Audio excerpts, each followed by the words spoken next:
بسم اللہ الرحمن الرحیم الحمد للہ رب العالمین الصلاۃ والسلام علی اشرف الانبیاء والمرسلین خاتم النبیین شفیع المذنبین رحمۃ للعالمین الملقب بطٰہٰ و یاسین مولانا مولا ثقلین سید الکونین امام القبلتین جد الحسن والحسین بالقاسم محمد اللهم صل على محمد وآل محمد وعلى آلہ الطیبین الطاہرین المعصومین المظلومین المنتخبین المنتجبین غر المیامین ولعنۃ اللہ علی اعدائہم اجمعین من الآن الی قیام یوم الدین اما بعد فقد قال اللہ الحکیم فی القرآن الکریم بسم اللہ الرحمن الرحیم انما یرید اللہ لیذھب عنکم الرجس اہل البیت ویطہرکم تطہیرا اللهم صل على محمد وآل محمد مل جل کے ایک اور بار بابا سے بلند اللهم صل على محمد وآل محمد. کل جیسا کہ آپ سب کے علم میں ہے کہ شہزادی خطبے کا وہ حصہ جس میں آپ اسباب شریعت اسلامیہ بیان فرما رہی ہیں، یعنی وہ قوانین جو اللہ نے بندوں کے لیے معین کیے ہیں، وہ واجب کی صورت میں ہوں یا حرام کی صورت میں، ان سب کو شہزادی ان کی وجہ کے ساتھ اور ریزن کے ساتھ بیان فرما رہی ہیں۔ شہزادی نے فرمایا فجعل الایمان تطہیرا لکم من الشرک، اللہ نے ایمان کو اس لیے رکھا تاکہ تمہیں شرک کی نجاست سے بچا سکے، اس لیے ایمان کو رکھا۔ والصلاۃ تنزیہا لکم من الکبر، نماز کو اس لیے واجب کیا تاکہ انسان کو غرور سے بچا سکے۔ والزکاۃ تزکیۃ للنفس ونماء فی الرزق، اور زکوٰۃ کو اس لیے واجب کیا تاکہ نفسوں کا تزکیہ کر سکے اور رزق میں اضافہ کر سکے۔ والجہاد عزا للاسلام، اور جہاد کو اس لیے واجب کیا تاکہ اسلام کی عزت میں اضافہ ہو سکے۔ جہاد اس لیے واجب ہے تاکہ اسلام کی عزت میں اضافہ ہو سکے۔ اگر کسی جہاد سے اسلام کی عزت میں اضافے کے بجائے کمی ہو رہی ہے تو وہ جہاد نہیں ہو سکتا، وہ اپنے نفس کی خواہش ہوتی ہے، اپنے دل کی خواہش ہوتی ہے۔ جہاد واجب اس لیے ہوا تھا تاکہ اسلام کی عزت میں اضافہ ہو سکے۔ آگے شہزادی فرمائیں گے والصبر معونۃ علی استجاب الاجر، اور صبر کو اس لیے واجب کیا اور ضروری کیا انسان کے لیے اور بہتر رکھا، معونۃ علی استجاب الاجر، صبر اللہ کی طرف سے جو اجر انسانوں تک آتا ہے اس کو جلدی پہنچنے میں مدد کرتا ہے۔ اللہ کی طرف سے جو بھی اجر آئے گا کسی عمل پہ، وہ صبر کی وجہ سے صبر اس اجر میں مددگار ہوگا جو اللہ کی طرف سے اجر انسان تک پہنچتا ہے۔ والامر بالمعروف مصلحۃ للعامہ، امر بالمعروف عام لوگوں کی مصلحت کے لیے اللہ نے واجب اور ضروری رکھا اور کیا۔ انسان اگر کسی کو بتائے گا نہیں کہ نیک کام کیا ہے تو ہو سکتا ہے کہ ہمیں جانکاری نہ ہو، اچھے کام کا ہمیں پتہ ہی نہ ہو، تو عام مصلحت کے لیے اللہ نے امر بالمعروف کو واجب کیا ہے۔ وَبِرَّ الْوَالِدَيْنِ وِقَايَةً مِنَ السَّخَطِ، اللہ کے عذاب کو روکنے کے لیے اللہ نے ماں باپ سے نیکی کو واجب کیا ہے۔ ماں باپ سے نیکی کیوں واجب کی؟ تاکہ اللہ کے عذاب سے بچا رہے۔ ماں باپ سے نیکی اللہ کے عذاب کو آنے سے روکتی۔ آگے شہزادی فرماتی ہے وصلۃ الارحام منمات للعدت، صلہ رحم موت کی سختی کو روکتا ہے۔ اگر ہم اپنے رشتہ داروں سے نیکی کر رہے ہیں تو موت کا جو وقت ہوتا ہے اس میں اضافہ ہو جاتا ہے، بڑھ جاتا ہے۔ اگر ہماری عمر 2 سال لکھی ہوئی ہے اور ہم صلہ رحم مسلسل کرتے ہیں، ماموں، چاچا، پھوپھی، پھوپھا، ان سے اچھا سلوک رکھتے ہیں تو ہمارے موت کے وقت میں اضافہ ہو جاتا ہے، یعنی موت کا وقت بڑھ جاتا ہے، مقدر ہمارا تبدیل ہو جاتا ہے، تقدیر ہماری بدل جاتی ہے، نصیب ہمارا بدل جاتا ہے۔ اگر ہم صلہ رحم کریں مسلسل رشتہ داروں کے ساتھ، اگر ہم حسن سلوک کے ساتھ پیش آئیں تو اللہ پھر موت بھیجنے میں جلدی نہیں کرتا۔ بہت سارے انسان کام کرتا ہے، بہت ساری چیزیں زندگی میں اپنے لے کے آتا ہے، چینجنگ لے کے آتا ہے، کس لیے؟ زندگی اچھی کرنے کے لیے اور موت سے دور ہونے کے لیے، اس لیے تو انسان چینجنگ کرتا ہے۔ تو شہزادی فاطمہ نے تو بتایا کہ اگر کسی کو موت جلدی نہیں چاہیے تو رشتہ داروں کے ساتھ نیکی کیا کرے، اللہ خود ہی موت کے وقت میں اضافہ کرتا رہے گا۔ آگے شہزادی وَإِطَاعَتَنَا نِظَامًا لِلْمِلَّةِ، ہماری اطاعت کو ملت کے نظام کے لیے اللہ نے واجب کیا۔ وَإِمَامَتَنَا أَمَانًا لِلْفُرْقَةِ، یہ بہت اہم جملہ ہے، یہی سے بات انشاءاللہ آگے بڑھ جائے گی۔ وَإِمَامَتَنَا أَمَانًا لِلْفُرْقَةِ، اور ہماری امامت کو تم لوگوں کے اوپر اللہ نے اس لیے ضروری سمجھا تاکہ تم لوگ آپسی اختلافات سے بچے رہ سکو۔ یعنی امامت کس لیے واجب ہوئی؟ تاکہ انسان آپسی اختلافات سے بچا رہ سکے۔ یہ شہزادی نے فرمایا ہے کہ امامت اس لیے واجب ہوئی تاکہ انسان آپسی اختلافات سے بچا رہ سکے۔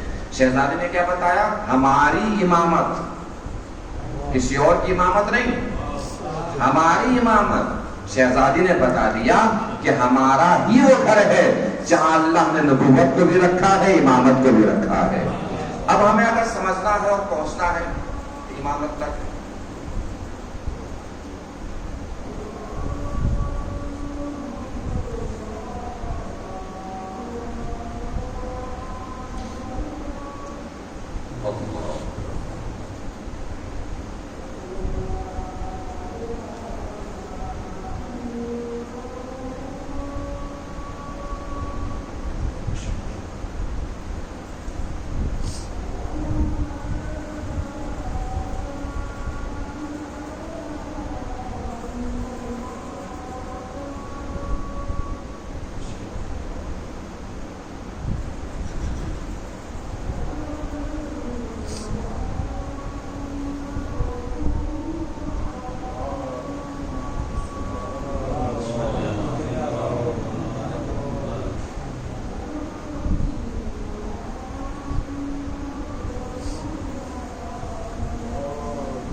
اب آئیے اس امامت کے سلسلے سے ہم تھوڑا آج کے گفتگو میں تفصیل اور ڈیٹیل بیان کیے دیتے ہیں جو شہزادی نے فرمایا، اسی کو آج موضوع گفتگو بنا لیتے ہیں امامت۔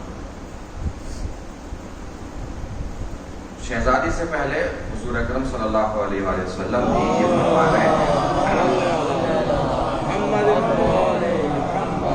ماتا فلم یعرف امام زمانہ ماتا میتۃ جاہلیہ، کہ جو مر جائے اور اپنے زمانے کے امام کو نہ پہچانے وہ جاہلیت کی موت مرا ہے۔ آپ توجہ دیں گے صاحبان صورت رہا ہیں آپ، جو مر جائے اور اپنے زمانے کے امام کو نہ پہچانے وہ جاہلیت کی موت مرا ہے۔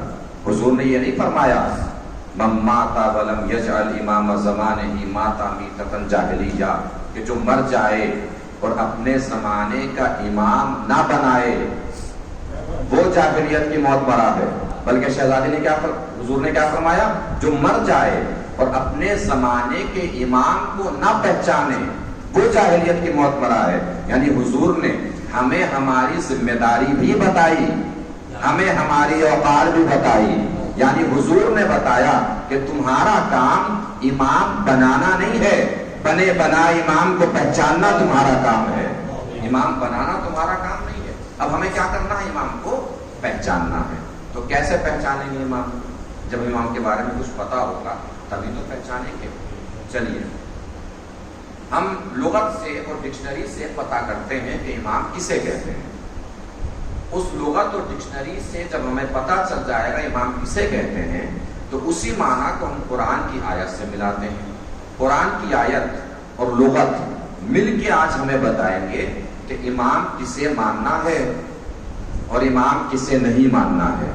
کسے نہیں ماننا ہے یہ بھی تو پتا ہونا ضروری ہے، تبھی تو پتا چلے گا کسے امام ماننا ہے۔ اب ایک صلوات پڑھ دیجیے مل جل کے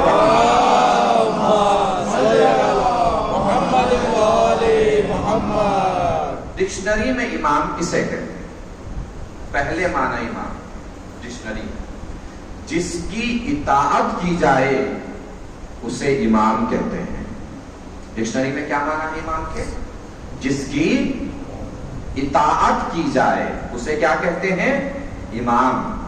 قرآن نے آواز دی، بسم اللہ الرحمن الرحیم، وَلَا تُطِعِ الْكَافِرِينَ وَالْمُنَافِقِينَ، کہ دیکھو نہ کبھی کافروں کی اطاعت کرنا نہ کبھی منافقوں کی اطاعت کرنا۔ یعنی قرآن نے بتایا نہ کسی کافر کو امام ماننا ہے نہ کسی منافق کو امام ماننا ہے۔ کافر کے بارے میں تو سب کو پتا ہے، کافر کون ہوتا ہے؟ جو اللہ کا منکر ہو، رسول کی رسالت کا منکر ہو، وہ کافر ہے۔ ٹھیک، اب یہ منافق کس بلا کا نام ہے یہ کہاں سے پتا چلے گا؟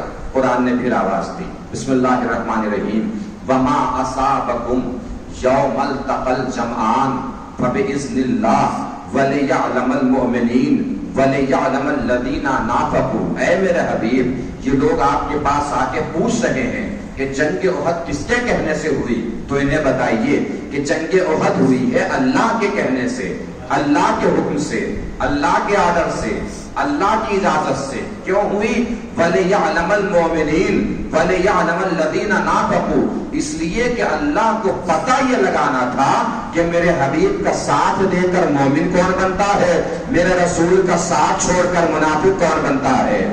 توجہ، بات پہنچتی رہے تو بتاتے رہیے گا، ہاتھوں اٹھاتے رہیے گا، پتہ چلتا رہتا ہے کہ میری بات آپ تک پہنچ رہی ہے۔ کیا کہا اللہ نے کہ میرے حبیب یہ آپ کے پاس آ رہے ہیں، آپ کے پوچھ رہے ہیں کہ جنگ احد کس کے کہنے سے ہوئی، تو انہیں بتائیے کہ ہمارے کہنے سے ہوئی۔ کیوں ہوئی؟ اللہ کو پتہ یہ کرنا تھا کہ رسول کا ساتھ دے کر مومن کون بنتا ہے، رسول کا ساتھ چھوڑ کر منافق کون بنتا ہے۔ اور لغت نے بتایا کہ کسی منافق کو امام نہ ماننا۔ توجہ، قرآن نے بتایا کہ کسی منافق کو امام نہ ماننا، اور منافق کے تعارف کیا پیش کیا قرآن نے کہ جو رسول کا ساتھ دے مومن، جو رسول کا ساتھ چھوڑے منافق، جو رسول کا ساتھ دے مومن، جو رسول کا ساتھ چھوڑے منافق۔ لیجئے، لغت اور قرآن نے مل کے بتا دیا کس کو امام ماننا ہے، کس کو امام نہیں ماننا۔ لغت اور قرآن نے مل کے بتایا کہ میدان میں ڈٹنے والا امام ہوگا، میدان سے بھاگنے والا کبھی امام نہیں ہوگا۔ ایک صلوات پڑھیں مل جل کے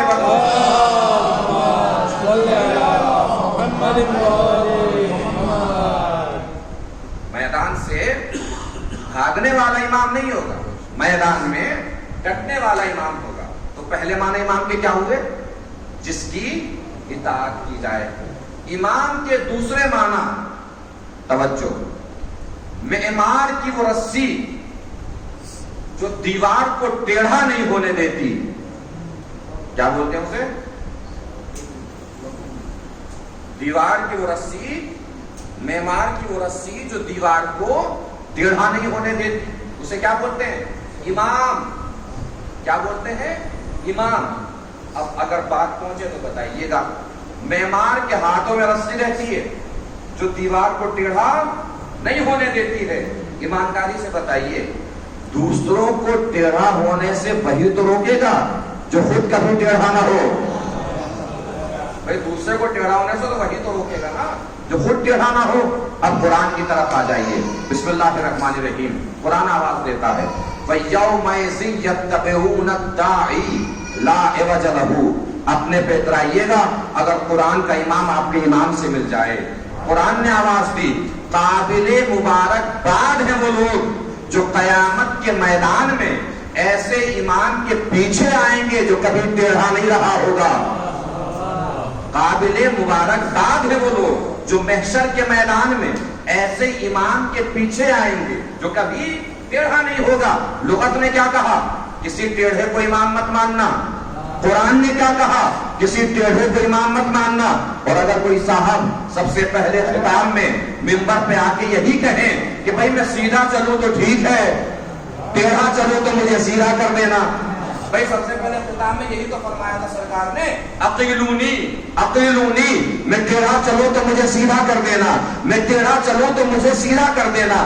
عقیلونی عقیلونی, میں ٹیڑھا چلوں تو مجھے سیدھا کر دینا. لغت نے بتایا ٹیڑھے کو امام نہیں ماننا. قرآن نے بتایا ٹیڑھے کو امام نہیں ماننا. اس کا مطلب لغت اور قرآن نے مل کے بتا دیا کہ امام عقیلونی عقیلونی کہنے والا نہیں ہوگا. ہمیشہ امام وہ ہوگا جو سلونی سلونی کہنے والا ہوگا. ایک صلوات پڑھیں مل جل کے وقت.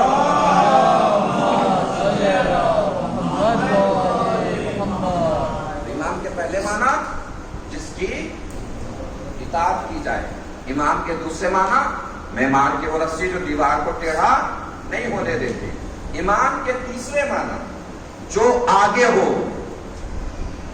جو آگے ہو وہ کیا ہوتا ہے؟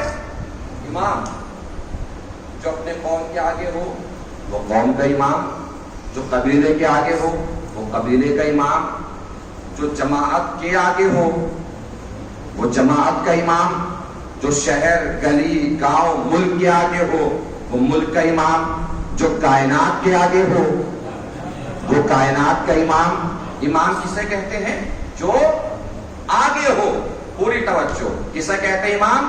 جو آگے ہو. قرآن کہتا ہے وَيَقْدِمُ قَوْمَهُ يَوْمَ الْقِيَامَةِ فَأَوْرَدَهُمُ النَّارِ. محشر کے میدان میں فرعون اپنی قوم کے آگے ہوگا. جو آگے ہو وہ کیا ہوتا ہے؟ امام. فرعون ہوگا اپنی قوم کے آگے. تو اس کا مطلب کیا ہوا؟ فرعون ہوگا اپنی قوم کا امام. لیکن لمحہ فکریہ یہاں پر یہ ہے کہ قرآن نے آگے کہا فَأَوْرَدَهُمُ النَّارِ, اپنی ساری قوم کو جہنم میں لے جائے گا. کون لے جائے گا؟ فرعون. فرعون اپنی قوم کا امام ہوگا لیکن کہاں لے جائے گا ساری قوم کو؟ جہنم میں. پوری توجہ بات پہنچے تو بتائیے گا. اس کا مطلب یہ ہے کہ ہر امام جنت نہیں لے جاتا, بہت سے امام جہنم میں بھی لے جاتے ہیں. اگر آپ لوگ محسوس فرمائیں اور محسوس فرمائیں تو ایک جملہ عرض کروں. بھائی آپ کی مرضی, چاہے جسے امام مانے, مرضی آپ کی چاہے جسے امام مانے, لیکن ماننے سے پہلے یہ ضرور دیکھ لیجئے گا کہ جس کو امام مان رہے ہیں اس کا اپنا بھی جنت میں جانا کنفرم ہے کہ نہیں ہے. بھائی جسے امام مان رہے ہیں اس کا اپنا بھی جنت میں جانا کنفرم ہے کہ نہیں ہے. اگر پتا چلا کہ مان لیا کسی کو امام, وہ چلا گیا جہنم میں, تو کون کہاں جائے گی؟ جہنم میں. اور جیسے ہم جہنم پہنچے ہمارے سارے عمل بیکار, اس لیے کہ زندگی بھر نماز اس لیے پڑھی کہ جنت مل جائے, روزہ رکھا جنت مل جائے, حج کیا جنت مل جائے, زکات دی جنت مل جائے, خیرات دی جنت مل جائے, یتیموں کے پالن ہار بنے جنت مل جائے, بے کسوں کا سہارا بنے جنت مل جائے, جنت مل جائے, جنت مل جائے, جنت مل جائے. جب جانا ہی جنت میں ہے تو عقل کیا گھاس چرنے گئی ہے جو کسی غیر کو امام مان؟ جب جانا ہی جنت میں ہے تو امام سیدھے سیدھے اسے ماننا جو جوانان جنت کے سردار ہو. ایک صلوات پڑھیں مل جل کے بعد.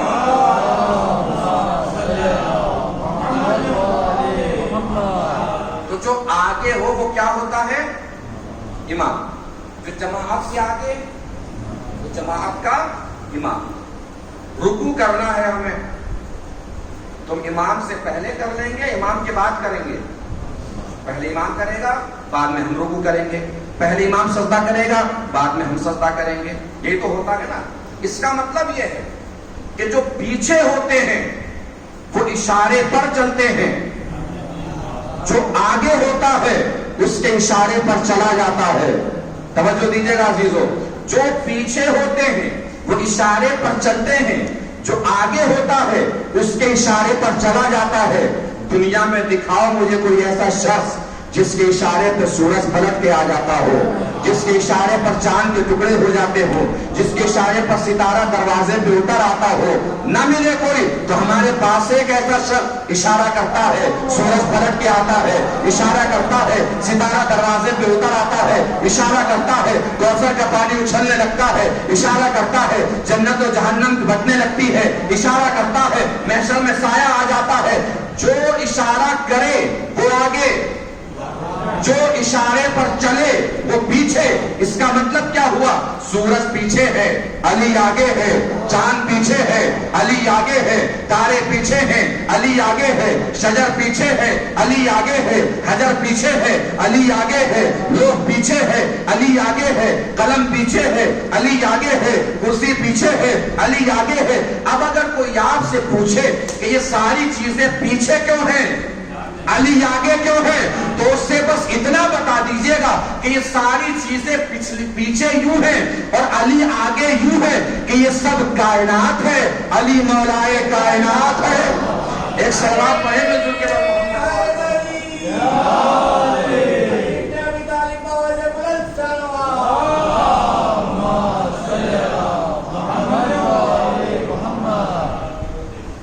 ساری چیزیں پیچھے اس لیے ہیں کہ یہ سب کائنات ہے، علی مولا کائنات ہے۔ تو کتنے معنی ہو گئے امام کے؟ جس کی اطاعت کی جائے وہ امام، معمار کے ہاتھوں کی رسی امام، جو آگے ہو وہ امام۔ چوتھے اور بڑے عظیم معنی لغت میں، جو دو کو ملائے اسے امام کہتے ہیں، جو دو کو ملائے۔ قرآن نے کہا انہما لب امام مبین، قوم شعیب اور قوم لوط دو الگ الگ گاؤں میں یہ قومیں رہتی تھی۔ ان دونوں گاؤں کو جو راستہ جوڑتا ہے اس کو قرآن نے کہا انہما لب امام مبین، یہ راستہ امام ہے، یعنی جو دو کو ملائے وہ کیا ہوتا ہے؟ امام۔ حضور نے قرآن کی ہر آیت پر عمل کر کے بتایا کہ اس آیت کا مصداق یہ ہے، تو کیا اس آیت پہ عمل نہیں کیا ہوگا یہ بتانے کے لیے کہ جو دو کو ملائے وہ امام ہوتا ہے؟ اب جاگے گا عزیزو، جو دو کو ملائے وہ امام ہوتا ہے، جو دو کو ملائے وہ امام ہوتا ہے۔ شب معراج رسول سفر طے کر کے پردے کے پاس اسی لیے پہنچے تھے تاکہ دنیا کو بتا سکے جو دو کو ملائے وہ امام ہوتا ہے، جو دو کو ملائے وہ امام ہوتا ہے۔ جا کے سنیے گا جو روایت پیش کرنے جا رہا ہوں۔ حضور گئے معراج کی بلندی پر، واپس آئے، اصحاب میں سے کسی نے پوچھ لیا سرکار اللہ نے آپ سے کس لہجے میں بات کی؟ اصول کافی کی روایت ہے جو میں پیش کر رہا ہوں، بے اے نہیں، جیسی اصول کافی میں لکھی ہے بالکل ویسے ہی پیش کر رہا ہوں، حدیث میں پیش کر رہا ہوں۔ اس کے بعد چہرے کی اداسی سرخی میں تبدیل ہو جانی چاہیے۔ جس کے دل کو محبت علی کی ٹھنڈک محسوس ہو اس کے لہجے سے بھی پتا چلنا چاہیے، اس کی آواز سے بھی پتا چلنا چاہیے، اس کے اٹھے ہوئے ہاتھوں سے بھی پتا چلنا چاہیے کہ علی کی محبت کہاں تک ٹھنڈک پہنچا رہی ہے۔ پوری توجہ۔ کیا سوال کیا اس نے؟ کیا سوال کیا کہ اللہ نے کس لہجے میں بات کی؟ رسول نے جواب دیا جب میں پردے کے پاس پہنچا تو اللہ نے بات کی، میں نے اللہ کی آواز کو سنا، میں نے پوچھا پروردگار کیا علی بھی یہی ہے؟ کیا علی بھی یہی ہے؟ اللہ نے جواب دیا کہ ہاں علی بھی یہی ہے۔ میں نے پوچھا پروردگار تو بات کر رہا ہے کہ علی بات کر رہے ہیں؟ کہا بات تو میں ہی کر رہا ہوں، تو پھر علی کے لہجے میں کیوں بات کر رہا ہے؟ اب جواب سنیے گا. اسی جواب کے لیے میں نے کہا کہ جس کے دل میں علی کی محبت کی ٹھنڈک کا احساس ہو وہ مجھے بتائے گا کہ ٹھنڈک کہاں تک پہنچ رہی ہے.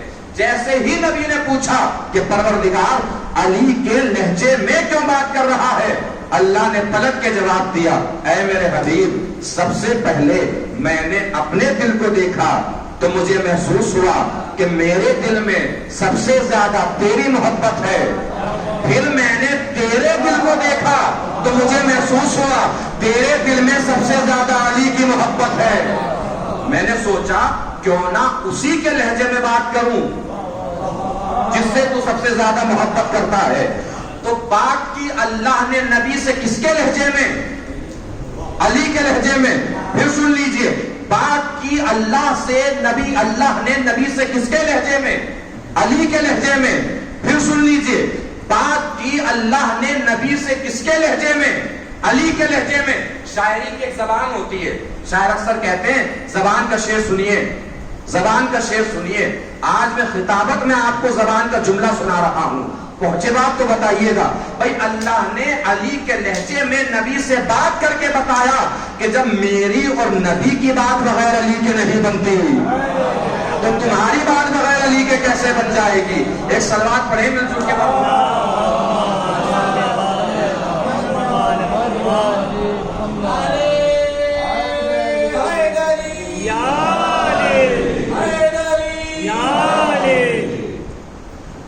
جب میری اور علی کی بات, نبی کی بات بغیر علی کے نہیں بنتی تو تمہاری بات بغیر علی کے کیسے بن جائے گی.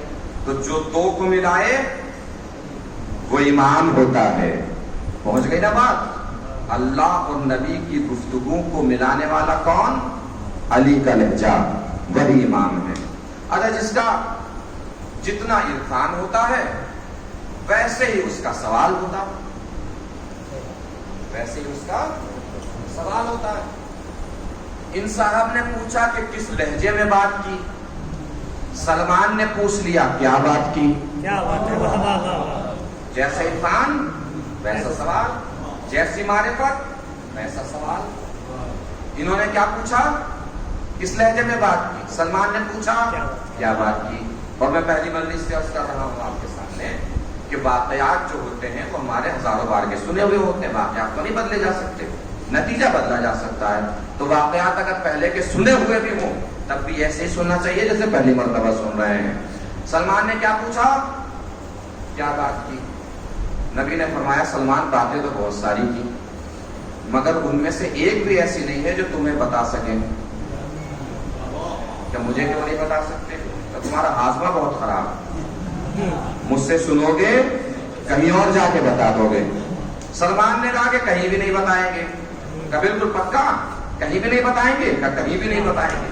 کہیں نہیں بتائیں گے. کہ کہیں بھی نہیں بتائیں گے. کہ تو سنو, اللہ نے مجھ سے فرمایا لو استمع الناس علی حب علی ما خلق اللہ النار, کہ اگر لوگ علی کی محبت پہ جمع ہو جاتے تو اللہ کبھی دوزخ کو پیدا ہی نہ کرتا. لوگ اگر علی کی محبت پہ جمع ہو جاتے تو اللہ کبھی دوزخ کو پیدا نہ کرتا. سلمان نے بات سنی, پہنچ گئے. رات کا اندھیرا, بستر پہ نیند کا دور دور تک پتہ نہیں. کروٹیں بھی بڑھ رہی ہیں, بستر کی سلوٹیں بھی بڑھ رہی ہیں.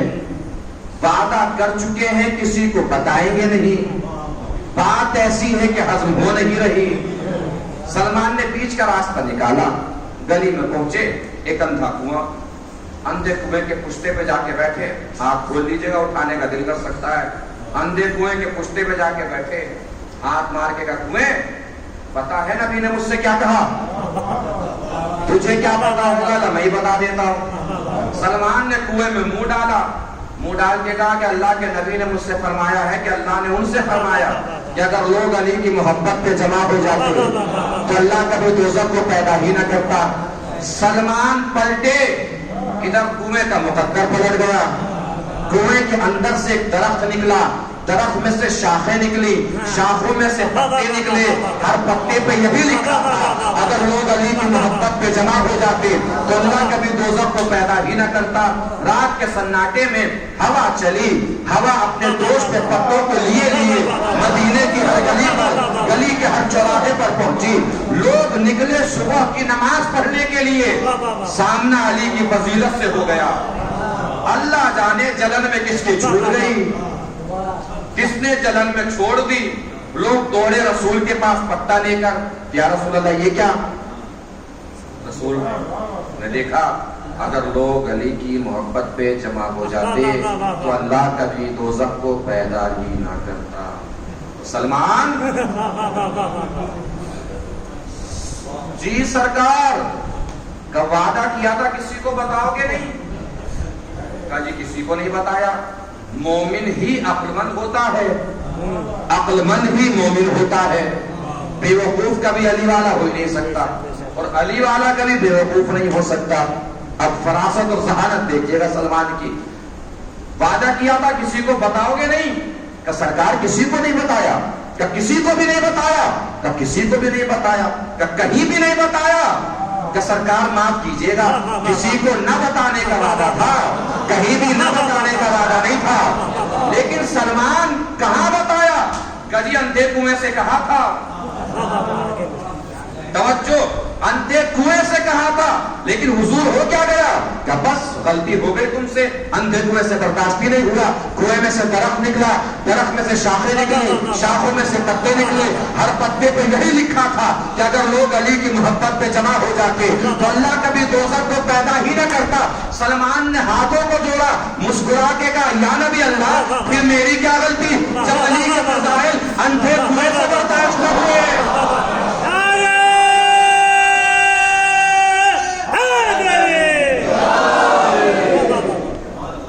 جب اندھے کنویں سے علی کے فضائل برداشت نہ ہوئے مجھے تو پھر بھی دکھائی دیتا ہے۔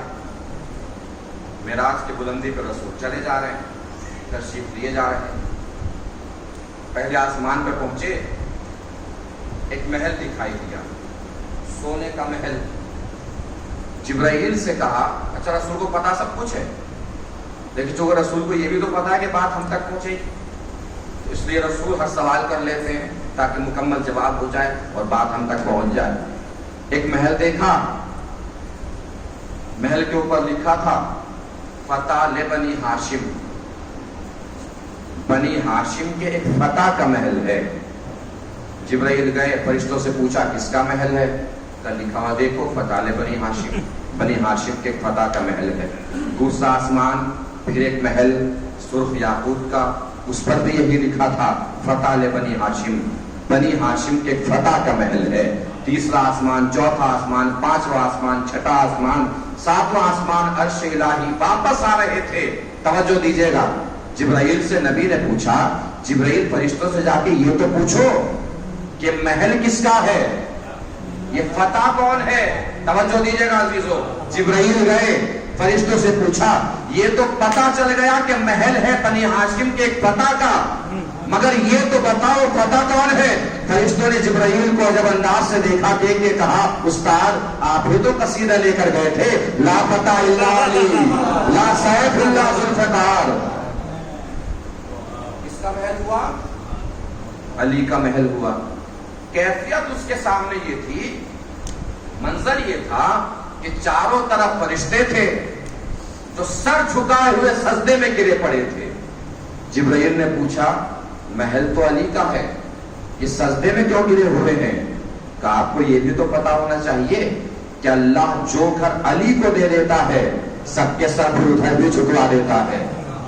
جیسے زمین پہ کعبہ، ایسے عرش الہی پہ یہ محل ہے، سب کے سر جھکے ہوئے۔ اب یہ سب جھکنے سے یاد آیا، میں نے شاید پہلے تو اسی مجلس میں عرض کیا تھا، ابن ابی الحدید کا نام لیا تھا میں نے، ابن ابی الحدید جنہوں نے نہج البلاغہ کی شرح کی ہے، 30 جلدوں میں تقریباً ان کی شرح نہج البلاغہ موجود ہے۔ ان کا کمال یہ ہے کہ انہوں نے مولائے کائنات کی شان میں قصیدے لکھے ہیں، اور وہ تقریباً 8-9 قصیدے ہیں، سارے قصیدے میرے پاس موجود ہیں الحمدللہ، 80-90 شعر ہر قصیدے میں ہیں۔ سارے قصیدے مولا کائنات کی تربت پہ جو گنبد ہے اس میں لکھے ہوئے ہیں، یہ سارے قصیدے مولا کائنات کی گنبد میں سارے قصیدے تحریر ہیں۔ اب میں وہ قصیدے آپ کے 3-4 شعر سنا دیتا ہوں اور پھر سمجھیے گا کہ علی کو ماننے والے علی کو کہاں جا کے مانتے ہیں، اور پھر اس کے بعد میں یہ بتاؤں گا کہ ان کی نظر میں آپ کی کتنی بلندی ہے اور آپ کی کتنی عظمت ہے۔ عقیدہ میرا نہیں ہے، علامہ ابن ابی الحدید کا ہے، لیکن سوچئے گا اور سنیے گا، اور سننے کے بعد پھر سوچئے گا کہ کتنی بلندی پہ جا کے وہ عقیدہ اپنا مولا کائنات کی بارگاہ میں تحریر کر رہے ہیں۔ جیسے باب قبلہ سے داخل ہوں گے سامنے لکھا ہوا ملے گا، لولا حدوثک انک انت جاعل الارواح فی الاشباح والمتفرع۔ اے علی، میری قوم کے لوگ، شیعہ نہیں کہ علامہ ابن ابی الحدید، وہ کہتے ہیں اے علی، میری قوم کے لوگ بحث کرتے ہیں کہ آپ زندہ ہیں کہ مر گئے، میرا عقیدہ ان سے بالکل الگ ہے۔ اب عقیدہ سنیے گا، عقیدے کی بلندی دیکھیے گا، پھر آپ کے اٹھے ہوئے ہاتھ، بولتی ہوئی زبان میری خطابت کو داد نہیں، علامہ ابن ابی الحدید کی عقیدت کو سلام ہوں گے، اور سلام کر کے بتائیے گا کہ جو بھی در علی پہ آ جاتا ہے وہ ہمارا ہو جاتا ہے، چاہے اس کا تعلق کہیں سے بھی ہو۔ کیا کہتے ہیں وہ؟ اے علی، میری قوم کے لوگ بحث کرتے ہیں کہ آپ زندہ ہیں کہ مر گئے، لیکن میرا عقیدہ ان سے الگ ہے۔ میرا عقیدہ یہ ہے کہ ہر مردہ بدن سے روح نکالتے بھی آپ ہیں، زندہ بدن میں روح ڈالتے بھی آپ ہیں۔ فرماتے ہیں ان قومی یطوف بیت اللہ فقبرک رکن طائف ممشائیا۔ اے علی، میری قوم میں سے جب کسی کو حج کرنا ہوتا ہے تو وہ اللہ کے گھر کا چکر لگاتا ہے۔ جس دن میرا دل کرتا ہے کہ میں حج کروں، آپ کی قبر پہ آتا ہوں، چکر لگانا شروع کر دیتا ہوں، گھر جا کے سوچتا ہوں کہ آج میں پھر حاضر ہو گیا۔ پوری توجہ، جس شعر کے لیے یہ شعر سنائے ہیں وہ آگے کہ علیکا فی یوم المعاد حسابنا وانت غدن والمرضى فی یوم المعاد۔ شعر میں پڑھ رہا ہوں مگر چیلنج کر کے پڑھ رہا ہوں۔ چیلنج میرا یہ ہے کہ اگر آج سے پہلے اردو ادب کی شاعری میں آپ نے اس فکر یا اس مفہوم کا ایک بھی شعر سنا ہو تو چپ رہیے گا، نہ سنا ہو تو 4 دن کی آواز بلند ہونے کا ریکارڈ ٹوٹ جانا چاہیے، ایسا لگنا چاہیے جیسے نجف اشرف آواز پہنچانا چاہ رہے ہوں۔ کیا کہا انہوں نے؟ علامہ ابن ابی الحدید نے، علیک فی یوم المعاد حسابنا۔ اے علی، مجھے نہیں پتا قیامت کے میدان میں کس کا حساب کون لے گا، مجھے بس یہ پتا ہے کہ میرا حساب تو آپ لیں گے۔ پہنچ گئی بات؟ اب اگلے مصرے کا ترجمہ سنیے جس کے لیے میں نے چیلنج پیش کیا ہے۔ اس سے پہلے اگر سنا ہو تو چپ رہیے، اس مفہوم کا یہی شعر سنا ہو ایک الگ مسئلہ ہے، لیکن اردو شاعری میں اگر یہ مفہوم سنا ہو تو بالکل چپ رہیے، نہ سنا ہو تو آواز ایسی بلند ہو جیسے نجف اشرف سے ٹکرانا چاہ رہے ہوں۔ اپنی تعداد پہ نہ جائیے گا، ابراہیم نے تنہا نے آواز لگائی تھی، 5000 سال بعد بھی آواز آتی ہے۔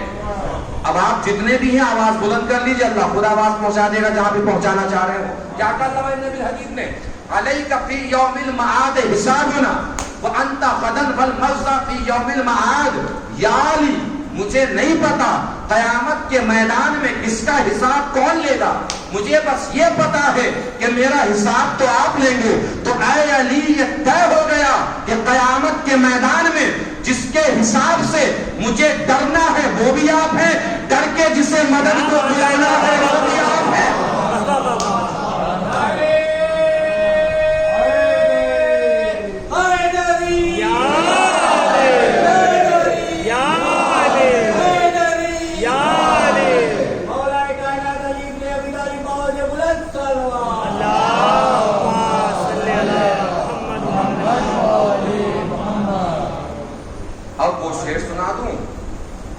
یاد آ گیا تھا جس کے لیے 3 شعر سنانے پڑے۔ آپ کی منزلت غیروں کی نظر میں کیا ہے، آپ کی عظمت غیروں کی نظر میں کیا ہے۔ جس دن آپ خود اپنی عظمت پہچان جائیں گے اس دن قمبر اور سلمان کی صف تک جانے سے کوئی نہیں روک سکتا. یہ دیکھیں کہ دوسرے کی نظر میں آپ کی عظمت کیا ہے. وہ کہتے ہیں یا علی رأیت دین الاعتزال لیکننی اہوی لکل من یتشیع. اے علی میں شیعہ نہیں ہوں. وہ اقرار کر رہے ہیں اے علی میں شیعہ نہیں ہوں.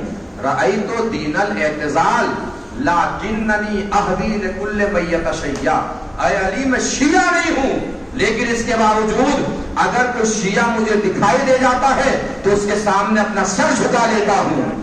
وجہ سنیے, ریزن سنیے, سبب سنیے کیا ہے. لیکننی اہوی لکل من یتشیع, اس کے سامنے میں اپنا سر جھکا لیتا ہوں. کیوں؟ اس لیے کہ مجھے یقین رہتا ہے کہ ہر شیعہ کے دل میں آپ رہتے ہیں اور مجھے معلوم ہے کہ جہاں پہ اللہ آپ کو رکھتا ہے سب کے سر اسی طرف جھکوا دیتا. شیعہ کے دل میں آپ رہتے ہیں اس لیے میں اپنا سر سب کے سامنے جھکا لیتا ہوں. ہم شیعہ ہیں, اہل بیت کے چاہنے والے, اہل بیت کے ماننے والے, اہل بیت کی محبت کا دم بھرنے والے. ہم اہل بیت کے شیعہ ہیں. لیکن ہم آپ کو شیعہ سوچتے رہے بس کوئی فائدہ ملنے والا ہے. شیعہ کہتے رہے کوئی فائدہ ملنے والا ہے. شیعہ لکھتے رہے کوئی فائدہ ملنے والا ہے. سورج کیا کرتا ہے؟ روشنی دیتا ہے. سورج روشنی دیتا ہے. آپ کہتے رہیے سورج سورج سورج سورج, روشنی ہو جائے گی. سوچتے رہیے سورج سورج سورج, روشنی ہو جائے گی. لکھتے رہیے سورج سورج, روشنی ہو جائے گی. روشنی کیسے ہوگی؟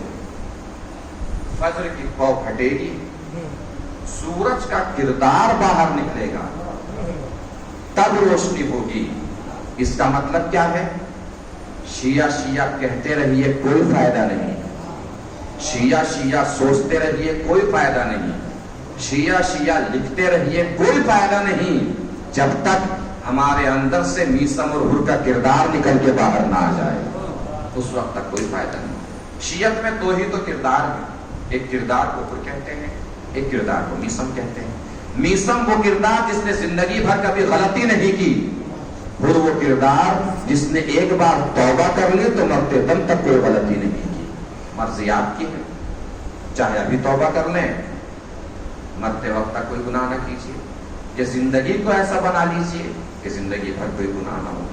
اچھا, بہت سارے عقیدے ہیں ہمارے اور بہت سارے عقیدے ہیں. کنفرم یہ صحیح ہے, کوئی مسئلہ نہیں ہے.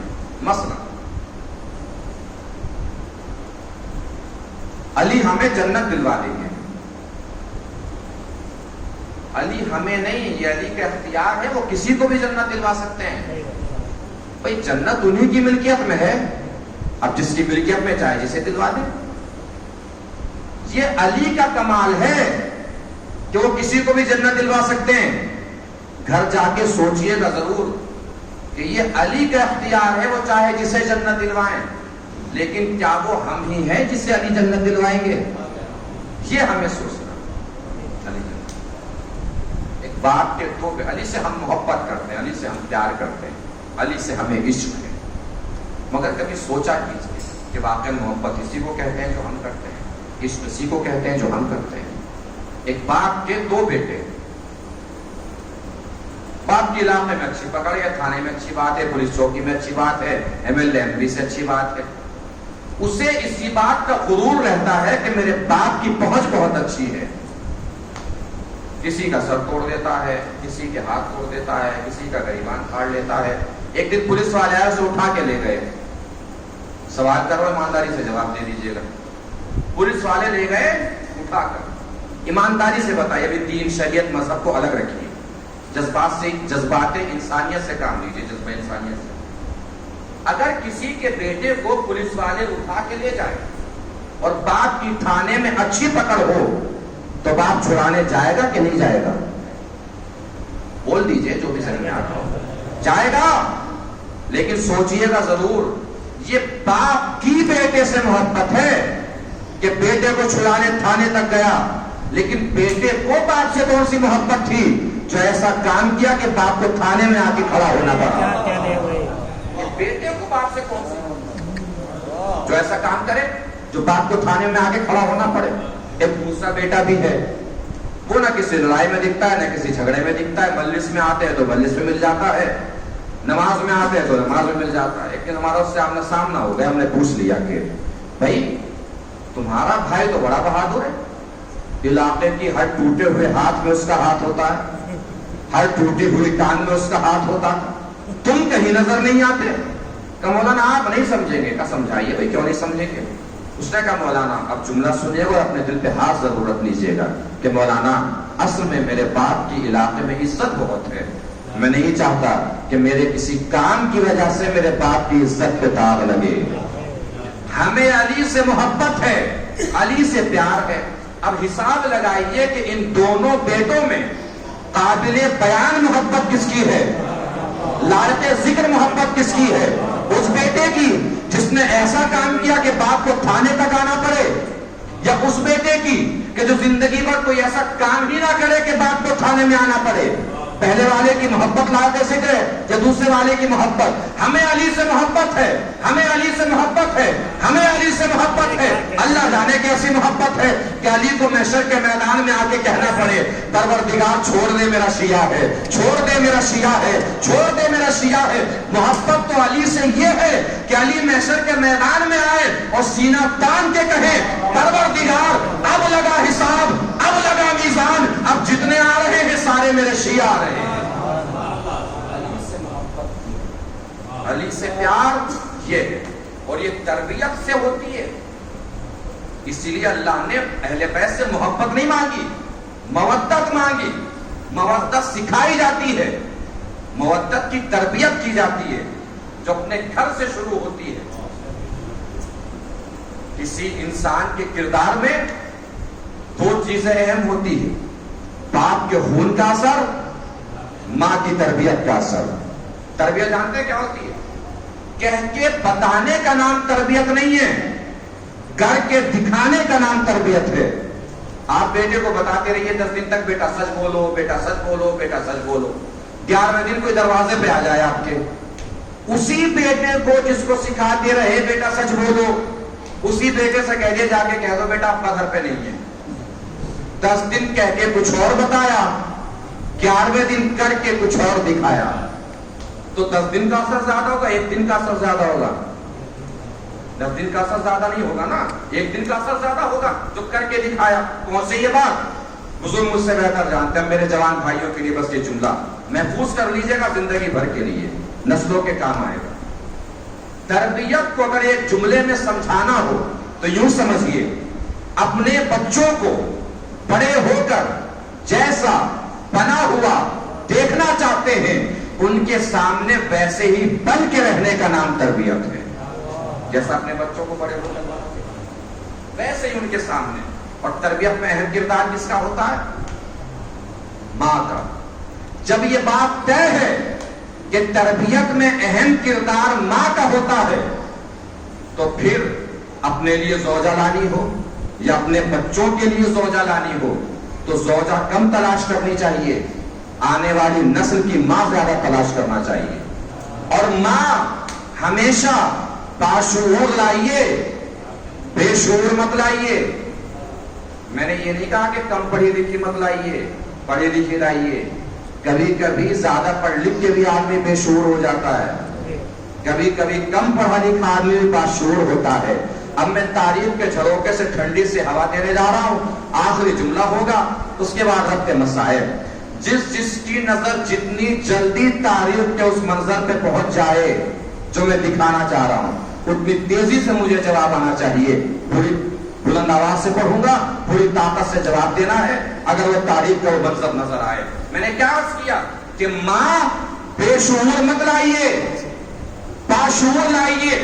اس لیے کہ اگر ماں بے شعور ہو تو چاہے کسی کی بھی ماں ہو حیدر کے مقابلے پہ آ جاتی ہے۔ توجہ، اگر منظر پہنچے تو بتائیے گا۔ ماں اگر بے شعور ہو تو تو چاہے کسی کی بھی ماں ہو حیدر کے مقابلے پہ آ جاتی ہے، اور اگر ماں باشعور ہو تو چاہے کافر کی ماں ہو زندگی بھر اپنے بیٹے کو یہی سمجھاتی ہے، بیٹا کسی کے بھی مقابلے پہ جانا، کبھی حیدر کے مقابلے پہ نہ جانا۔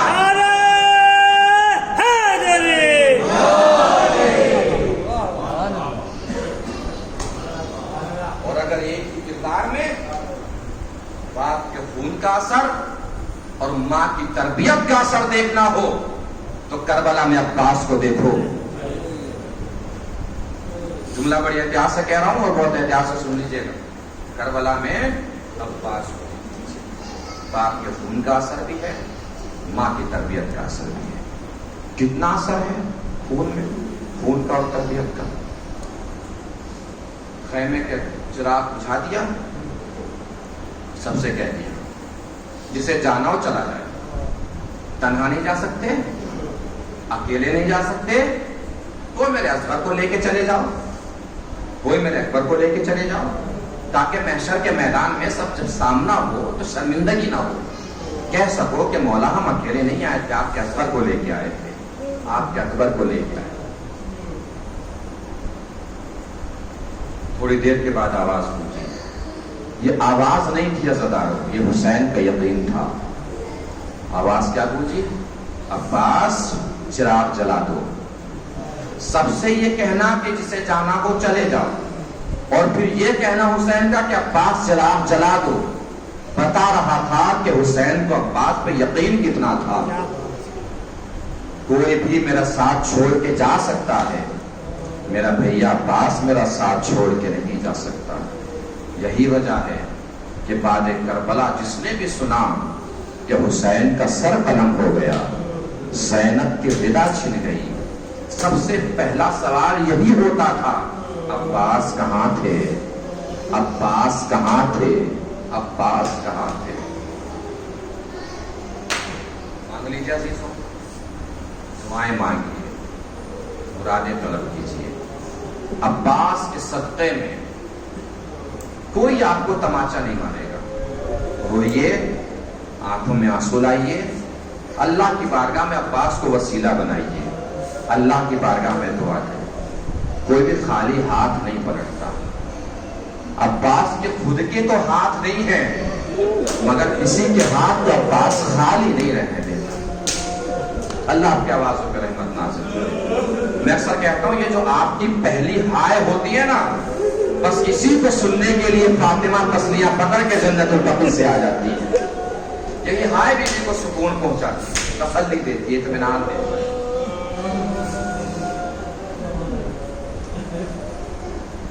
ایک علامہ تھے، ذاکر بھی تھے، خطیب بھی تھے، آیت اللہ بھی تھے، کتابت بھی کیا کرتے تھے، روزہ خوانی کہتے ہیں ایران میں، کتابت کیا کرتے تھے۔ کربلا میں بیٹھے تھے، مولا عباس کی درگاہ میں، مولا عباس کے روزے پر بیٹھے ہوئے تھے۔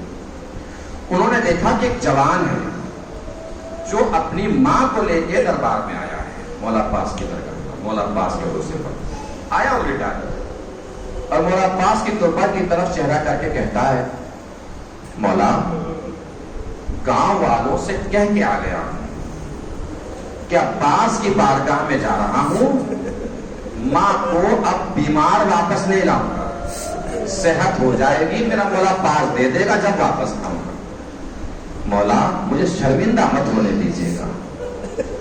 وہ علامہ فرماتے ہیں کہ میں نے اس کی ماں کو دیکھا، بالکل آخری وقت اور آخری سانسیں چل رہی ہیں، میں نے اس جوان سے کہا، ہے جوان ایسے موقع پہ تمہیں گھر لے جانا چاہیے، کفن اور دفن کا انتظام کرنا چاہیے، اس میں تھوڑی سی سانسیں بچی ہیں۔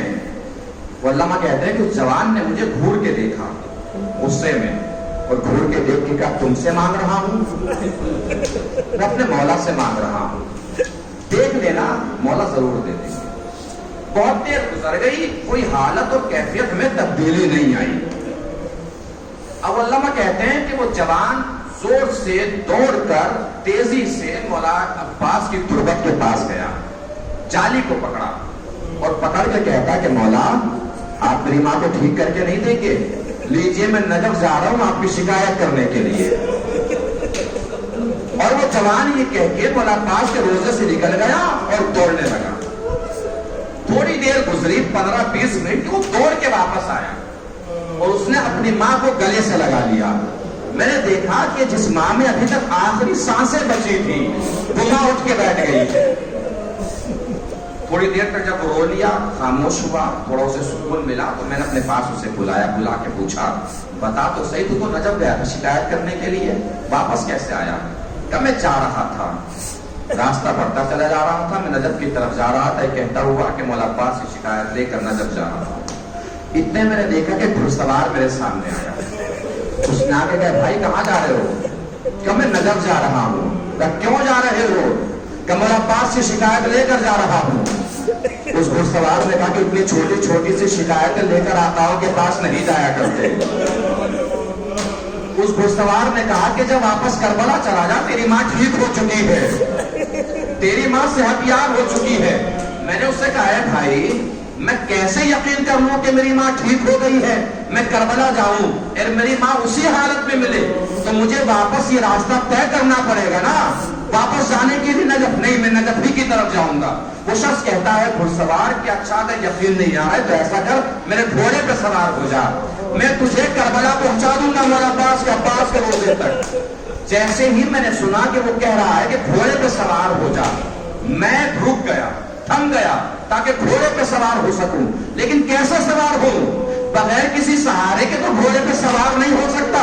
میں نے سوچا یہ شخص ابھی مجھے سہارا دے گا، میں انتظار کرنے لگا. اس گھڑسوار نے مجھ سے کہا کہ بھائی کیوں سوار نہیں ہو رہا؟ کہ تم اپنے ہاتھ تو بڑھاؤ، انہیں ہاتھوں کو پکڑ کے تو میں سوار ہوں گا. ایک مرتبہ وہ گھڑسوار کہتا ہے بھائی مجھ سے کچھ بھی مانگ لینا، میرے ہاتھ نہیں مانگ رہا. کربلا کے میدان میں میرے ہاتھ پہلے ہی میری بھتیجی پہ قربان. اللہ نوازوں پر عزت حاصل کرے. کوئی غم نہ دے سوائے غم حسین کے، کوئی غم نہ دے سوائے غم کربلا کے. وہ شخصیت ہے عباس. مدینے جب قافلہ پہنچا ہے واپس ہو کر رہائی کے بعد تو بشیر بنی ہاشم کے محلے میں جیسے پہنچا تو کسی نے بتایا کہ یہ دروازہ عباس کی ماں کا ہے، یہاں سے ذرا آہستہ گزر جانا. اس کی زبان سے نکلا کہ مدینے والوں مدینہ رہنے کے قابل نہیں رہا، کربلا میں حسین شہید ہو گئے. دروازے کے پیچھے سے آواز ہے یہ شخص تو کیا بول رہا ہے؟ حسین کیسے شہید ہو سکتے ہیں؟ جب میں نے کہا نا کہ ہاں حسین شہید ہو گئے، زینب کی چادر چھن گئی، اہل حرم لٹ گئے، اب قافلہ واپس آ رہا ہے، تو اس بی بی نے نجف کا رخ کر کے کہا مولا مولا بڑے غرور سے عباس کو پالا تھا کربلا میں کام آنے کے لیے، لیکن دیکھا عباس رہ گیا، حسین شہید ہو گئے. بشیر کہتا میں نے جلدی سے اپنے آپ کو عروج سے گرایا اور ہاتھوں کو جوڑ کے کہا بی بی ایسا نہ کہیے، پہلے عباس کے بازو قلم ہوئے، بعد میں حسین کا سر قلم ہوا. جانتے ہیں سب سے زیادہ جس بی بی کا نقصان ہوا ہے کربلا میں اس بی بی کو ام البنین کہتے ہیں. 4 بیٹے شہید ہوئے، 3 بہویں پیدا ہوئی، 2 پوتے یتیم ہوئے، 2 پوتے شہید ہو گئے کربلا کے میدان میں. کربلا کے بعد جب کوئی ام البنین کو ام البنین کہتا تھا تو آپ کہا کرتی تھی کہ مجھے ام البنین نہ کہا کرو، میرے سارے بیٹے کربلا میں حسین پہ قربان ہو گئے. اور اس بات کا فخر رہتا تھا ام البنین کو. جنت البقیع جاتی تھی، جناب فاطمہ زہرا کی قبر کے پاس بیٹھتی تھی اور روتی تھی ہائے میرا حسین، ہائے میرا حسین. بعد کربلا کبھی ام البنین نے عباس کا تذکرہ نہیں کیا، ہمیشہ یہی کہتی تھی ہائے میرا حسین، ہائے میرا حسین. ایک دن دیکھا ایک کونے میں بی بی بیٹھی ہے، وہ کہہ رہی ہے ہائے میرا عباس، ہائے میرا عباس. ام البنین نے طرف کے کہا میں تو حسین کا نام لے کے رو رہی ہوں، آپ عباس کا نام لے کے کیوں رو رہی ہے؟ ایک مرتبہ بی بی کہتی ہے تم میرے لال کا ماتم کر رہی ہو، میں تمہارے لال کا ماتم کر رہی ہوں.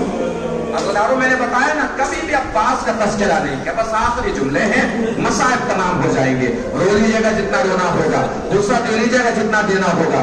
عزیزارو ایک دن سہنے خانہ میں ام البنین نے دیکھا کہ جناب زینب تنہا بیٹھی ہیں، کہیں کھڑی رہی بہت دیر.